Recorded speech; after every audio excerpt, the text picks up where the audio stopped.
Alright, we got the unreleased drama. K-Flock is cooked after this full DOA indictment update. Life in prison. What's up, drama family? Today we will get into the DOA RICO case update, from the lighter sentences to the plea deals to the trial update for K-Flock. But before we start, make sure to like, comment, and hit that subscribe button. We will start with Jesse, who is from Sevside. Jesse grew up as a childhood friend to K-Flock and other members. You can see them on this picture. Jesse was really only thrown in this case to make it look like more of a gang by the feds by adding more people to the indictment. Yeah. Jesse was only charged. It was like a lot of people like Nick, fucking Jesse, what's it called? Wait, let me look at everybody else. Like Sticky, like they're all just added just so like they wanted them to flip on K, and no one did. Thankfully. But yeah, a lot of people just on there, bro. No strings, no nothing, just conspiracy. Charged with gang by the feds by adding more people to the indictment.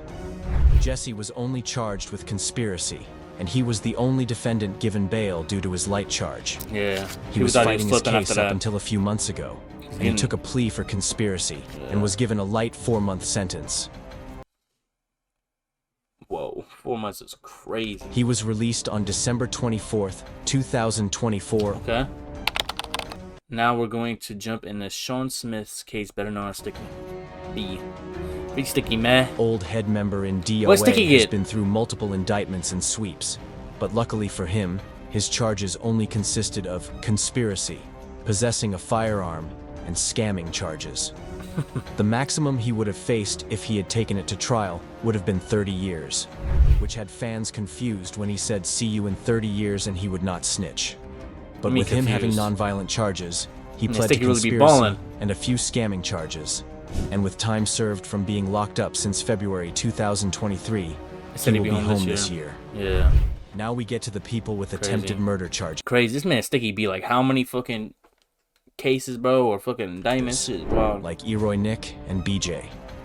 Zay Munna and AP Munna, who were in the third side indictment, which was linked to DOA indictment, were already sentenced to 14 and 16 years for racketeering and attempted murders. Nick took a plea for 12.5 years for racketeering and a firearm offense for a gun used in attempted murder.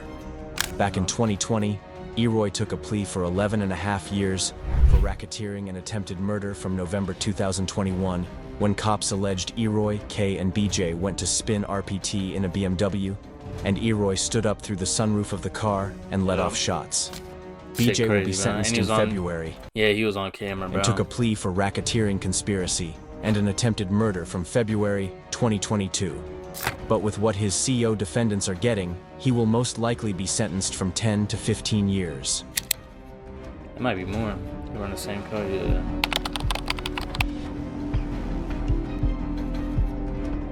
I thought it said $99 a month. Humble. Now we get to K-Flock, whose trial is set to begin on March 10th, 2025. He's like the only one taking it to trial, but let's take it back a little bit. K-Flock was represented by a lawyer named Jeffrey Lichman back when he was only fighting a murder case in the state in 2022. No attorney could ever beat the charges El Chapo was facing, but this showed how much Jeffrey was trusted to be a defensive lawyer, and he has won many criminal cases in his past. For sure. Of that, or could you explain the charges for us? Well, it's a death-eligible case. It doesn't mean that it's actually going to become a death penalty case. He's charged with murder and aid of racketeering. He's charged with RICO conspiracy, various gun charges. It's obviously the most serious case you can have, the federal or even state system in America. The case was originally a New York state matter, and it was just the murder that was charged along with the possession of the gun. And the case was incredibly weak. I didn't think there was any chance that we were going to lose the murder charge because it was clear based on a video, and it couldn't be more clear that this was an act of self-defense, was that they just could not win that murder case. So they're going to drop the state case and they're going to just transfer it to the federal system, and it allows them to charge all sorts of other violent acts. It's not very high of a bar to establish some of the elements of to violate the RICO statute. What I believe is when the jury sees how incredibly weak their main charge is, I think it'll give them pause with regard to the rest of the charges. Now, that being said, I haven't seen any evidence except the evidence pertaining to the murder. But as I said, there was a reason why we never took any plea offer in the state case. It was because I felt that the murder was weak. I was sure they were going to lose, and I was sure they were going to be embarrassed. But also is the charge that triggers a potential death penalty. The public should look at this video, see that Kevin Perez was clearly trying to just walk down the street, diffuse a situation, which was an armed gang member who bolted out of a barber shop. Thing is, this is all like K-Flock's lawyer speaking, so of course he's gonna make it look better than what it is. Like, oh, we was never gonna look at a plea deal. Well, if K wanted to take a plea deal, he would take a plea deal regardless, bro. So I don't know what happened. Maybe they did offer K a plea deal. He's like, I do not want a plea deal at all. And then Jeffrey Lynchman was like, oh, you should take a fucking plea deal. But he's obviously not gonna say that. He's gonna be on the side of his the person that's paying him, which is K-Flock in this case.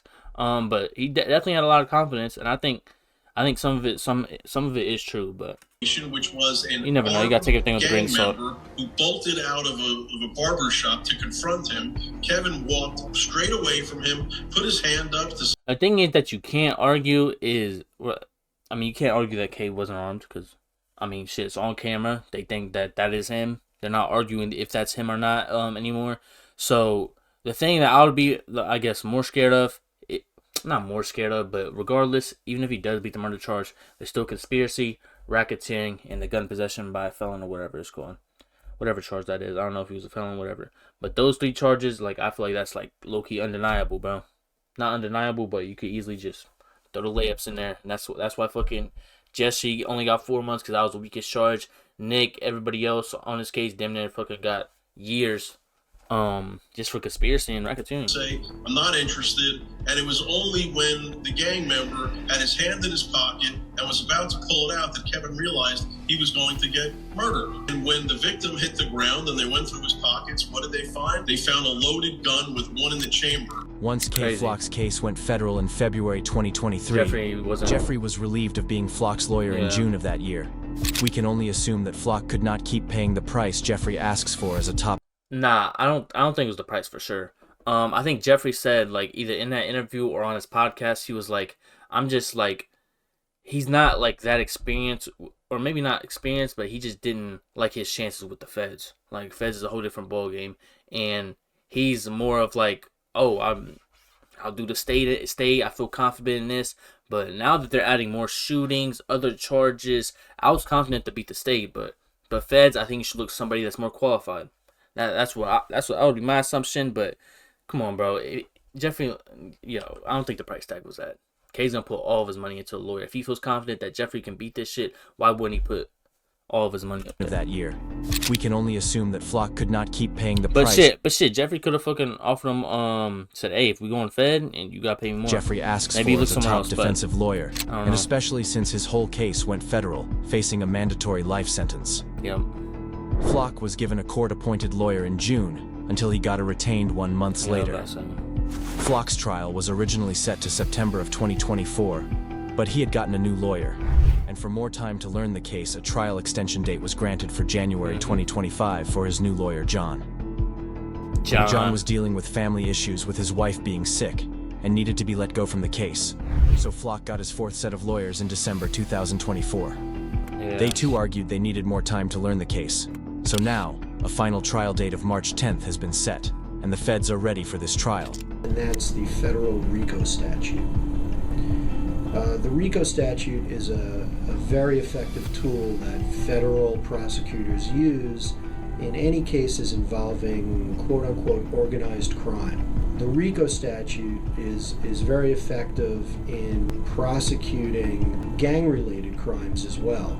Federal prosecutors have been prosecuting gang members under the RICO statute. If you are connected or have a loved one who is connected to one of the gangs, you could quite easily find yourself entangled in a federal RICO indictment. The government shows that a member of a gang commits a crime to enhance or further their position within the gang. And that simply is enough to prove a RICO statute. Flock is charged with racketeering conspiracy, murder in aid of racketeering, attempted murder, and firearms. Look, he's talking about Perez brought a loaded gun while wearing a mask covering his face and walked around the rival gang territory, asking people whether they were OY. Which I don't know if the cameras got. I don't know if they got witnesses to that. I don't know if they got camera footage of him just walking up to people and talking to them. They could definitely argue that, unless there's like actual witnesses out saying like, yeah, he came up to me asking if I was OY and it was actually a civilian and then he flipped on him. I don't know what type of evidence they got towards that. But the thing is, that video of him fucking at the EDOT spot where he shot the music video and was showing his gun off with the fucking see-through clip, that's just, I don't know, that's hard to argue, bro. Same fit and everything is crazy. At the time, Perez was walking with a woman in pink. It appears, based on surveillance, that Shane Warren and Perez was outside the barbershop and Hernandez was inside. The woman then walked down the street. Hernandez wearing a black jacket, then followed them, walking behind them. With racketeering conspiracy, murder in aid of racketeering, attempted murder, and firearms. Yeah, they talking about he tried to spin RPT, Perez and others. Then they saying was that Eroy and fucking what's it called? BJ traveled to RPT in a BMW where they arrived and stood in. Yeah, BJ stood through the shooting group of male. Fortunately, missing their targets. As not others drove back to. Talking about. Racketeering conspiracy. What'd he say? Murder in aid of racketeering. Attempted. Talking about Satisfied / DOA headquarters. And at 46 firearms. For the murder charge, K Flock caught a body in the OY territory of Harlem, and at first looked like it could be a self-defense case. With this case going federal, this isn't a regular murder charge anymore. This is murder in aid of racketeering. As in murder for the gang. All the feds have to do now is argue that there was. Why did he put that part, bro? Which was OY versus DOA. What the fuck? Who's this guy in the middle? Resulted from it. Last week, the feds unsealed some info stating that K Flock was in Harlem territory before the murder, asking people around if they were OY. He brought a face mask and a loaded gun with him. The feds say he passed by a barbershop and had an argument with OY Waska. Today we were reacting to K Flock. Now, we did How Is It That He Just Got Picked Up on December 16th for a homicide. He was in a barbershop. There's some exchange between he and another patron of the barbershop. And he walks out, and then the other guy follows. Somehow he gets shot, and he's charged with 3 counts. 1 count of second-degree intentional murder, second-degrry criminal possession of a weapon. So now, this video that's been posted all over the internet, but it does show a reaction by other folks. So these nah, they nosy as hell, bro. They stuck their head out. Oh shit, y'all can't really see. Nah, bro stuck his head out. Hey, what's that? People probably heard the gunshot, and now they're reacting to it. First count, he's charged with murder in the second degree, and you could very likely get a life sentence if you're convicted. Even if you don't get a life sentence, there's a mandatory minimum sentence of 15 to 40 years. Yeah, where the intro at? I got the unreleased drama on the low, but still, bro. I want to know if this is gonna be different because he's uploading a similar title video today.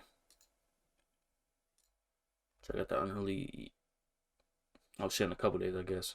But yeah, very interesting. It's like this trial been delayed fucking 8 months now or some shit, bro. A long ass time. Obviously for both sides, fucking. It's more on K Flock's part.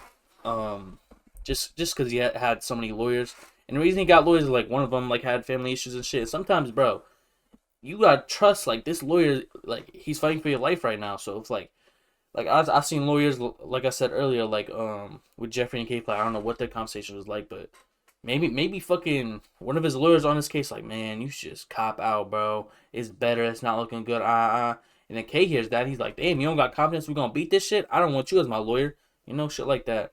Which I don't know why he had so many lawyers. Could be a whole lot of things, whole lot of slew of things. But you gotta understand that he's trusting that lawyer with his life, or the group of lawyers with their life, or with his life. But you see everybody copping out on this DOA indictment. They all taking their shit. Motherfuckers getting 18, 14, 11 and a half. Sticky's supposed to be coming home this year. Fucking Jesse's already home. So it's only like a couple other people, bro. And I think no one else is gonna take take this shit to trial. So K-Flog's really fighting for his life right now, and that's like the reality of everything. He's fighting the murder case. No one else is fighting murders on this shit. He has the most serious charges. He's got the most money though to put behind lawyers. So we'll see how this shit play out. It's gonna be interesting. I really want to know if that they're gonna like live stream it like they did the Melly shit and every other big ass case like Young Thug and shit. That'll be crazy. But it's also the Fed, so I don't know. I don't know if they got the rights to do that. For K-Flock though, man. I don't know why he put himself in that predicament, but it is what it is. Nah, if they stream that shit, yo, we gonna have watch parties to that shit, bro. That's gonna be crazy.